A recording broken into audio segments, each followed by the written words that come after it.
দেশের সকল উপজেলার স্বাস্থ্য কমপ্লেক্সকে 50 শয্যা থেকে 101 শয্যায় রূপান্তর ও নিরাপত্তার জন্য 10 জন করে আনসার সদস্য নিয়োগের সিদ্ধান্তকে স্বাগত জানিয়ে আনন্দ র্যালি করেছে সাভার উপজেলা স্বাস্থ্য কমপ্লেক্সের চিকিৎসক, কর্মকর্তা ও কর্মচারীরা।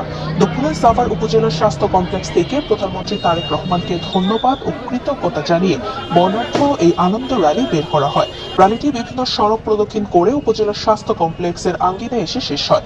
এতে সাভার উপজেলা স্বাস্থ্য ও পরিবার পরিকল্পনা কর্মকর্তা ডক্টর ফজলে রাব্বি সহ আরো অনেক উপস্থিত ছিলেন। এ সময় তারা প্রধানমন্ত্রী তারেক রহমান সহ সংশ্লিষ্ট সকলের প্রতি কৃতজ্ঞতা ও বিশেষ ধন্যবাদ জানায়। আসসালামু আলাইকুম, আমি ডাক্তার মোহাম্মদ ফজলে বারী, উপজেলা স্বাস্থ্য ও পরিবার পরিকল্পনা কর্মকর্তা সাভার। উপজেলা স্বাস্থ্য কমপ্লেক্স সাভার সহ আমাদের বাংলাদেশের সকল উপজেলা হাসপাতালকে 50 শয্যা থেকে 101 শয্যায় রূপান্তর এবং প্রতিটা হাসপাতালের সার্বিক উন্নতির জন্যে 10 জন আনসার সদস্য নিয়োগ করার জন্য আজকে আমরা এই আনন্দ র্যালি করেছি।